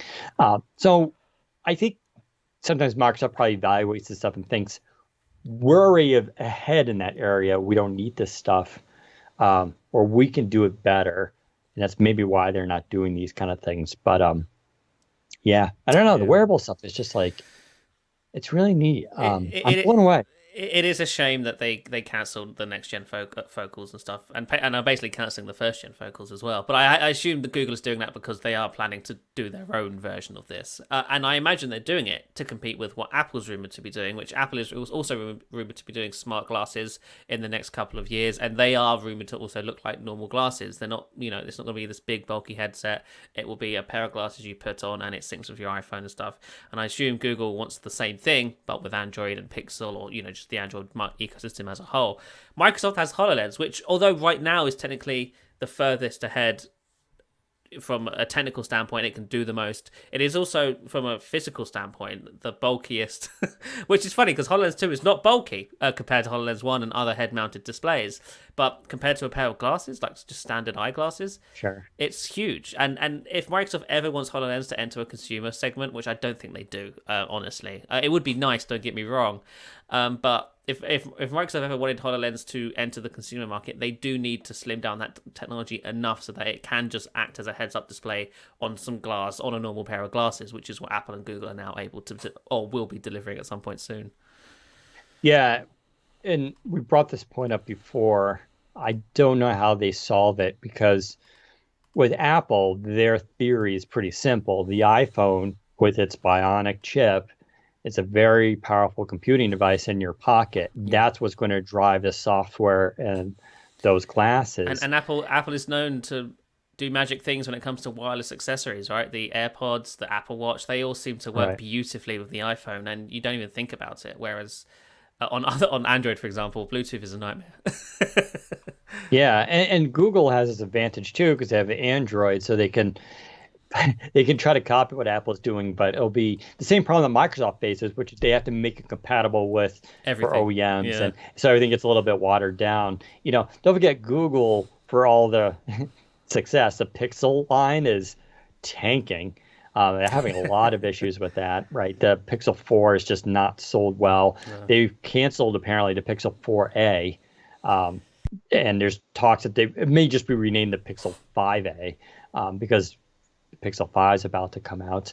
But those phones have not taken off. That stupid sensor that they have, and who talks about that anymore, right? The Soli sensor, whatever that is. Seemed like a huge waste of like a gimmicky technology that no one actually cares about. And then you have Google Wear, going back to wearables, which is just, it's just what's going on with it. Like, I know they bought Fitbit now, and so who knows what they're going to do with Fitbit, but like Fitbit itself and its software is not at all like Android Wear. It's not like you could just mush those things together, right? So do they make Android Wear better by using their Fitbit's algorithms? Do they make Fitbit better with slowing it down and making it worse?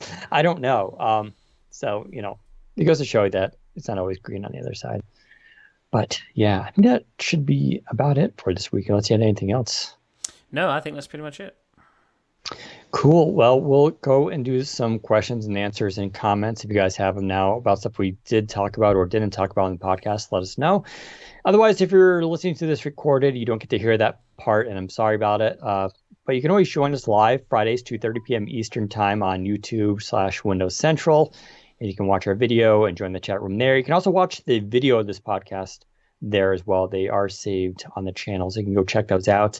You can follow me on Twitter, Daniel_Rubino, Rubino, or Zach at ZACBOWDEN. And thankfully, I am back on Twitter this week after a 2-week hiatus. So that's nice. But always hit us up with questions, comments, and all that. And we'll see you the next time. Take care, everyone.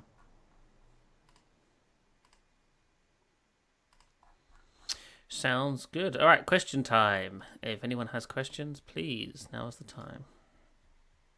Someone's telling me to check Twitter. I'm checking Twitter. I don't see anything. I don't know what you want me to look for here. Cats. Yeah. Did you see that article from The Verge talking about Edge and how... Did you see that article? Yes. I'm going to say it again, that whiny tech is the most clickbait tech. Like, people, it's not even that. Listen, it's just the article is wrong. It's just wrong. Yeah, I saw they said that Edge can't be uninstalled, which is untrue. Well, no, technically that's correct, but Edge has never been uninstallable. It's not like that's a new thing. Edge has never been uninstallable. Edge is a core part of the Windows experience. You can hide it, you can't uninstall it. The same with the new Edge. Right. So yeah, I don't know. This stuff doesn't bother me, but I get it. We do articles once in a while where we'll complain about something that tends, people. Yeah, but we're right. The internet. Yeah, that's the problem with the internet, right? Like when you have like an issue and you complain about it, it gets more clicks than no one wants to hear anyone talking positively about something. That's just the way the internet works, right? So yeah. Someone's asking to show your watch. What watch have you got this week? I am running the Hamilton Khaki Field Automatic Titanium. And this has become my new daily watch that I wear all the time because I have it on a NATO strap from UTE because it's just an amazing watch. I am thinking about going all in on a Zin 144. It's spelled with an S, but it's German, so it's pronounced with a Z. Zin 144, but we'll see. It's a very expensive watch. Oh, that's something we did. I'm going to have to sell a bunch of my watch stuff. That's something we didn't talk about, which we probably should have. The Surface Duo and its cover that was Panos posted on Twitter. Did we discuss the new cover for Duo? It seems to be affecting the sleekness of Duo. We actually didn't, but well, that's what cases do, right? They affect the sleekness of devices. This is, I believe, it's been described to me as a bumper case because it doesn't actually protect the outer shell, not really. It just more protects the edges from drops and stuff. But yeah, as far as I'm aware, that's a consumer product. That will be something that ships and you'll be able to buy. If it's not included in the box, I don't know what will be in the retail box, but if it's not included in the retail box, I believe this is something you'll be able to buy. And it really does. It just protects the edges and stuff, and it makes it a little more grippy, so when you're holding it in your hand, it doesn't slide out your hands and stuff. But it's not. I don't think it's not attached. It's not a requirement as far as I'm aware. But it is an option. Oh no, yeah. It would be nice if they include it in the box. It's not like a massive. Nice. Yeah. Bumper case is kind of basic, but it does have on the back, the second screen, the back of it, sort of like this, like a little bit more grip area, almost, which I think is probably. It would also give you better orientation detection when you're pulling out of your pocket to know if it's upside down or what's the back, all that kind of stuff. Did Ralph Grain get a new position within Windows? I mean, we talked about that weeks ago. It happened back in March, but was announced till recently that him and Panos are basically working on Windows design. I've got his exact. He's a vice president though right now, or executive vice president, EVP. Yeah, I think so. Of Windows design specifically. Yeah. Do you know of any timeline updates for Windows 10X roadmap? It seems like it's been months since we heard anything. As far as I'm aware, nothing has changed. 10X is scheduled for some time next year. Microsoft told us back at Build that they will talk more about their plans for 10X later in the summer or in the fall. I guess it depends on their schedule. But towards some point later this year, they will talk about it again. But yeah, 10X is still in the work. I know a lot of people on Twitter like to joke around, and 10X is dead, it's not coming. 10X is still being developed. I talk to people who work at Microsoft every day, well, every other day rather, every now and then, who are running 10X daily on their Surface Pros and Surface Goes, and there's always a new build every day for them to test and stuff. It's still being worked on. Yeah, I mean, I think it's real important that they basically said we're putting a pause on the whole dual screen vision of 10X, and we're going to focus on single screen devices. Because of that, I don't think, they're not going to just be like a week later, be like, all right, here it is, it's done. It took us a week. Because then why even announce, right? Because I think the idea behind the announcement was like, we're putting a pause on that. Don't expect Surface Neo later this year. We're going to focus on this other thing. So I imagine they got to get designs together, things approved. They need to make the software changes. And we have heard sometime this summer, we're going to hear probably more on 10X and where they're at. So I wouldn't get too hooked up on that. It's definitely not canceled because, again, they need this sort of operating system for future types of devices. Remember, everything that Microsoft does, whether it's with chips, using like the reason they used the Qualcomm chip was because it allowed them to make a Surface that they wanted to make but can't make with Intel. So that's why they did that. With 10X, it's about them also creating new devices and experiences that they can't do with desktop Windows. So I don't think, I want to worry about it too much. The other thing as well with 10X is that the reason Microsoft started talking about it so early was because they wanted to bring developers along for the ride in regards to updating apps for dual screens. Now that dual screen element's not part of the picture, there's no reason for them to talk about 10x because there's no developer push to adapt apps for the dual screen setup. 10x is on single screens, runs all your apps normally, right? So Microsoft, had the dual screen idea not been in the picture from the beginning, I don't think we'd have heard about 10x at all yet until later this year. So when they start talking about it again, I think that would be a natural a natural starting point for Microsoft to start previewing 10x again, this time for single screens. And instead of focusing it on developers, they can focus it on insiders, because, like I said, there is no real developer push this time. Instead, it's about testing the OS and the user experience and getting feedback on that. And I think that's what we're going to see later in the year. Does Microsoft have plans to bring touch-friendly UI to tablets? We don't know.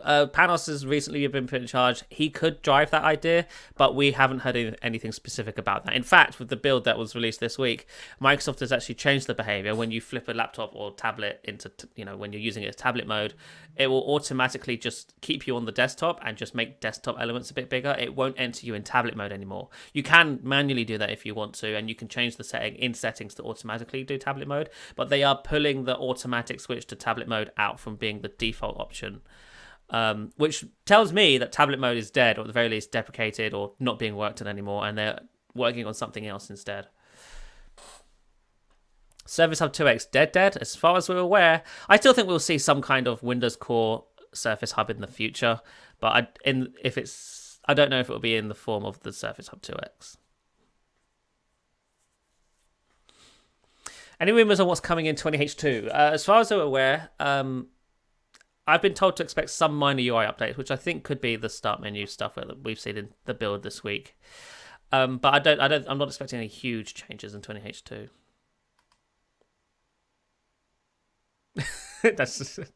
Death does not come in threes. What year is this? Says stuff like that. I mean, I get it's kind of tongue in cheek, but at the same time, it's like the world doesn't really work like that, man. Like that doesn't actually come in threes. Do you think Apple switching to ARM will push devs on the Windows side of things to update their apps or create more apps for Windows and ARM devices? I don't think so, because apps across Mac and Windows are compatible anyway, so I don't see why it would influence Windows app development in any way. If you're a Mac app developer, of course you will be forced to sort of compile for ARM, but a Mac app developer probably isn't building an app for Windows, and if they are, it's an entirely different code base, and for the most part, the ARM market share on Windows side is so small that it's probably not even worth it to them. So I don't see how that will influence Windows on ARM app development. Will we get a Surface Studio 3 this fall? We know they're working on one, and I think the fall would be a nice time to announce that, but who knows? It could be spring 2021. But later this year is entirely possible. Android on Windows. No, stop. Get over it. Go get BlueStacks. Go get BlueStacks and install and run Android apps on Windows. Like, it's been out for years. What's stopping you guys? Stop with this idea of Android on Windows. This is the dumbest thing I've ever heard. What's wrong with you people?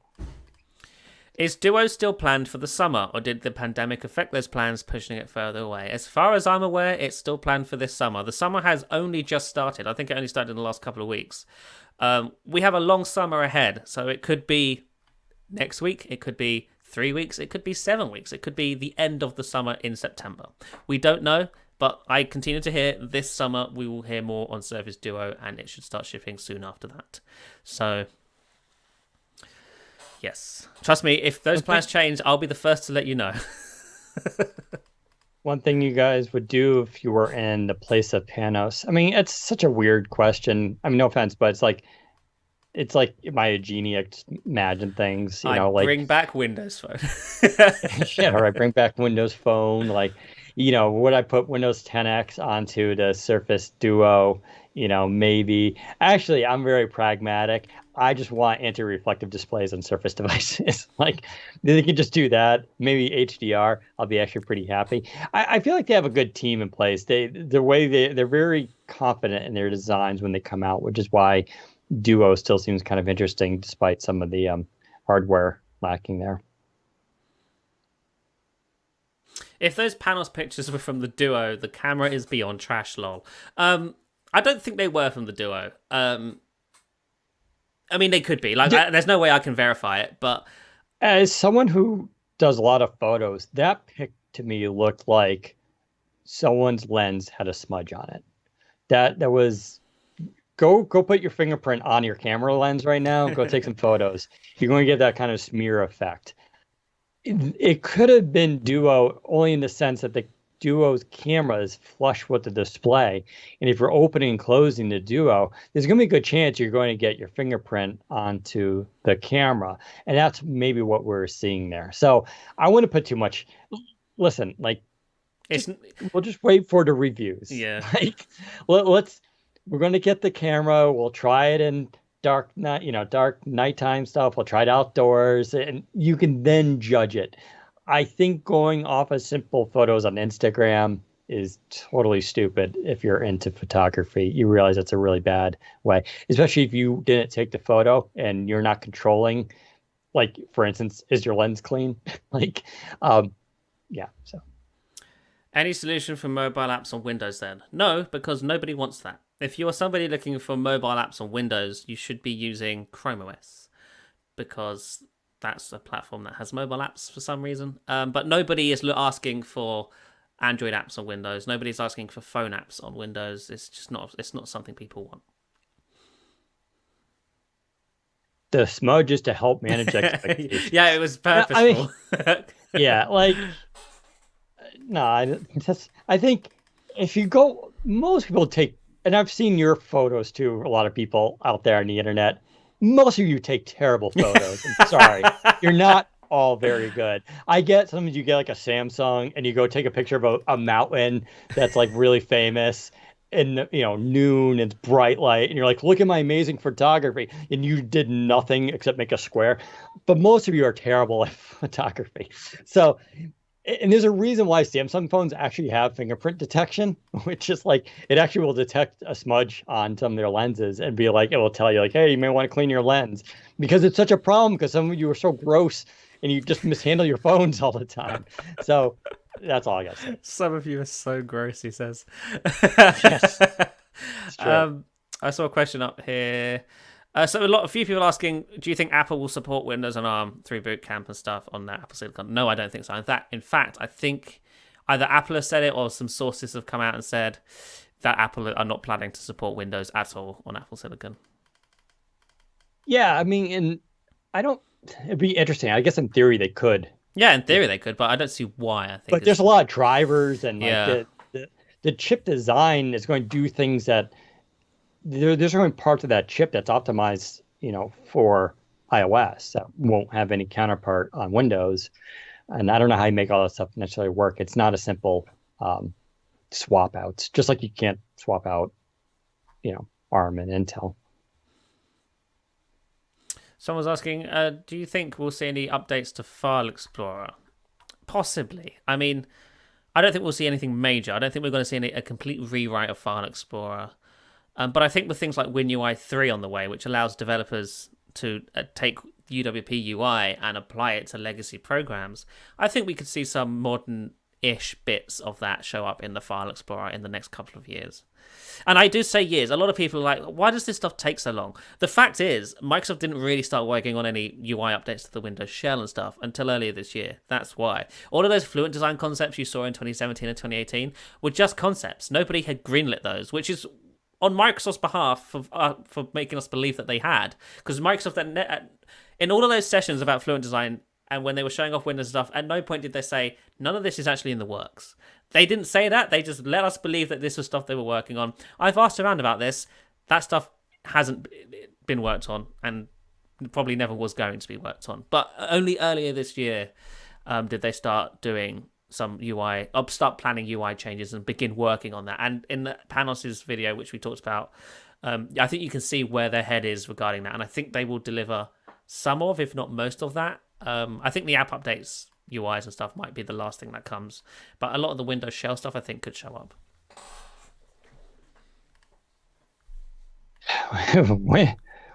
When you see where Apple is going towards in the future, where do you think Microsoft will go? It's like, I mean, it's such a open-ended question. I mean, they're very different companies. Yeah. I think people need to really understand that. Microsoft powers 90% of the world's PCs, like, for real jobs, government, education, all this kind of stuff, scientists, engineering.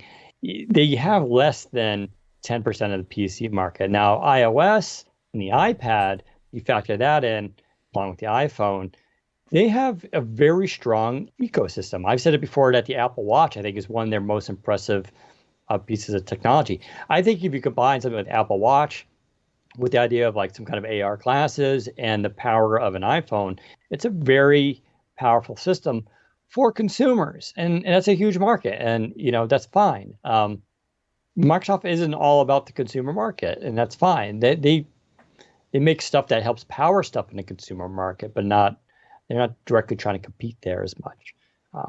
So the fact is Apple's going to solve problems for its market that it needs to. And Microsoft is going to do things like quantum computing and cloud computing and all this kind of stuff, which is going to power the rest of the world. So they're just very different. As tech enthusiasts and pundits, do you observe an aversion to Microsoft/Windows from the broader tech community? It's ridiculous that people get upset that they have to use a Microsoft account for Microsoft products. I think the reason we see that is because I feel the same way about having to have a Google account to use my phone. I don't really want to use Google as much as possible, but the fact that every Android phone I use, I have to use a Google account annoys me. And I think the reason for that is because most people aren't in the Microsoft ecosystem, and their PC is just one part of their daily life. They use an iPhone or an Android, they're using all these other bits of tech, which they prefer, honestly. And the PC, I think, for most people, isn't something they love. It's something they need and just have to use. So having to use a Microsoft account to get access to stuff to those people is a pain in the backside. Just like how to me, having to use a Google account to access the Play Store is a pain in the backside for me, because I don't actually use Google services. I don't care for Google services, but I'm forced to use it on my phone. I think it's the same can be said for people using Windows who have an Android or an iPhone and use other stuff, because Microsoft isn't everywhere else, right? Microsoft's dominant platform is Windows PC. And that's where most people sort of interact with Microsoft products on Windows PCs. So that's why I think that's the case. Will the new version of HCX launch along with Snapdragon 865 Plus? No idea. Since we're not having a lot of meetups anymore and press events, it's hard to get a pulse on this stuff. But yeah, I mean, Qualcomm has been pretty good with yearly announcements on chips for Windows. They haven't done anything in 2020 yet, though, right? 2020 has been late 2019, early 2020 has been getting these devices out to market. Galaxy Book S, Pro X, and now the Lenovo Flex 5G. But hopefully by the end of the year they'll have something more to say. We were supposed to be going to Taipei. I think I was supposed to be there by now for, what's that event called? Computex. Computex is supposed to go on. And Qualcomm was there last year. That's where they announced the Flex 5G. There's no Computex this year, or it's going to happen later this year, or we don't know. So presumably these companies are sitting on some announcements still, so we'll have to kind of wait and see there. As they cease development of Edge HTML and shift to Chromium, Xbox is left with an outdated browser. Chromium is a Win32 app, and I can't see how they will solve that. I think it's quite easily solved, and it's if you look at Windows 10X and what Microsoft has done with Edge there, they could do the exact same with Xbox. Operate it in the form of, I believe it's a shim. So although it's a Win32 app, using a shim, it translates whatever the Win32 is to native at the cost of a bit of performance, I believe. Again, I'm not a developer, so I'm really simplifying this. But look up shim, and I think that's what they're planning to use for Edge Chromium on Xbox.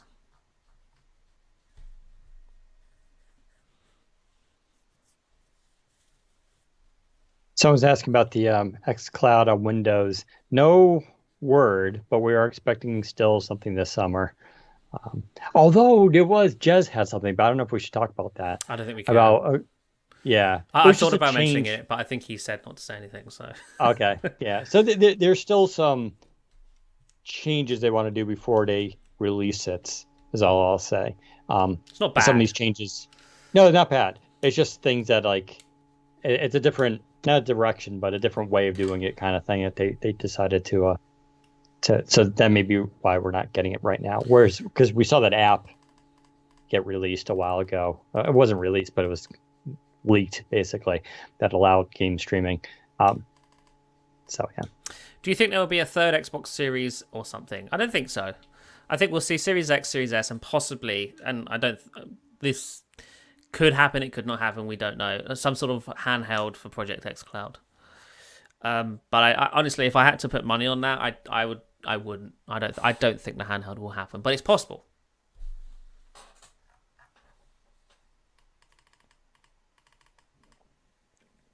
Can the Your Phone app be split into separate apps, e.g. messages, phone, photos, phone screen, and notifications in the Action Center? No, that would be ridiculous. No, I see why you would want to do that, but you can't. I think most people wouldn't want to do that, which is why it's not a feature. Do you think the market for apps in Windows will finally adapt for touchscreen devices in the next couple of years? I do not think so. I think most legacy apps will remain as is. I do not expect to see Premiere Pro or Photoshop updated with support for touch, like native touch. I think you can already use them with touch, but it's not a great experience. When will Electron die? Give me back my memory. I mean, Electron is. I don't hate Electron as much. It's getting better. Electron. I hate it so much. Well, yeah, but like people have to keep in mind, it's an evolving platform. It's just like JavaScript. It's like everything else. Where here's the thing, though. There's already a better solution. It's called React Native. Just use that. Yeah.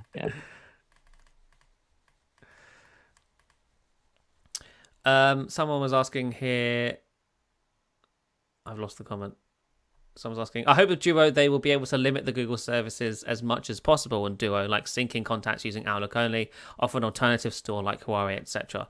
So the Surface Duo is a Google Play certified device. So to an extent, it has to abide by Google's rules. So it will have Google Apps installed, it will have Chrome, it will have the Play Store, it will have YouTube, it will have, unfortunately, things like Gmail, Maps, Google Photos. Those will be pre-installed on the device. You will have to log into a Google account to get access to the Play Store. But Microsoft is also bundling all of its own apps as well, and will set them mostly all of them by default. Things like Edge, Outlook, SwiftKey, they will be the default for browser, email, and keyboard. Google Assistant will be the default for the assistant because Cortana isn't shipping on Surface Duo. But regarding syncing contacts and stuff, you will be syncing contacts through Outlook, and it will sync locally to the Contacts app on the phone, which I believe is a Google app. That doesn't mean it will sync to Google servers, although I think there is an option to do that. But using the Contacts app made by Google, Outlook will pull the contacts and place them in there. Because Microsoft hasn't, as far as I'm aware, Microsoft hasn't built its own apps for phone and SMS. The phone and SMS apps are Google made. The same apps you can find on the Nokia devices. The Nokia...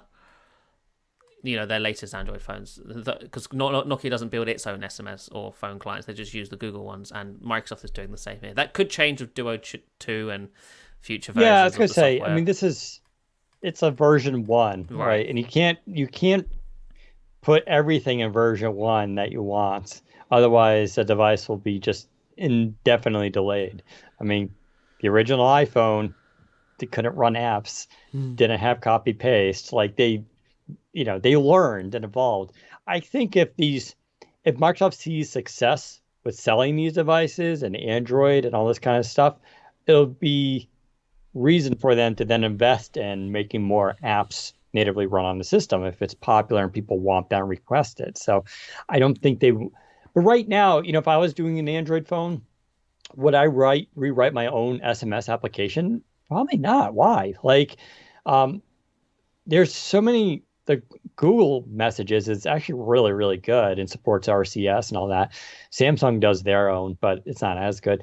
But you have a lot of third-party options out there already that if you really wanted to, you could switch to. So it's rare to see a company make their own phone, make their own SMS application that's just like amazing, right? It's like it comes down to just design and preference. So I don't think it's a huge area where they can differentiate from. Although they do have that one that they released in India that was for data savings and could also filter things. So they can find some way to improve upon SMS to solve issues that are people really having with SMS these days, then maybe. But if you think like the phone app, do you really care about the phone? I don't know. I don't care about the phone app. Like it's gotta I have think I think has to work. it's a vocal minority who just really don't want to use anything Google. Yeah. The Duo unfortunately isn't for you in that case because it is still an Android phone with Google Play services, so all of your data will be going to Google, and that's the way that works. Someone's asking what happened to 10x. Lots of 10x questions. 10x is still in the works. It's coming next year. Do you see the Duo doing well with the current leaked specs? It depends on what doing well means. Do I think it will meet Microsoft expectations? Assuming Microsoft expectations are incredibly low, yes. I do not think Microsoft thinks this will be a mass market product. I don't think they expect it to sell more than a few thousand units. But that's fine if that's what Microsoft is expecting. They're not going to make 1 million of these and only sell 10,000. They're going to make 10,000 of these. They're not going to go over budget with manufacturing and stuff. They're going to manufacture as many as people want and nothing more. They're not going to overcompensate. If anything, they might even undercompensate. They might be like, we're not going to make as many as you want. This will sell out and that's what we want. I think we'll see a bigger push with Duo 2 for sure. All right. I think we should wrap up. Are you done? I'm bored. Okay. All right. Thank you for tuning in, everyone. We'll be back next Friday, as always. But until then, we will see you next time.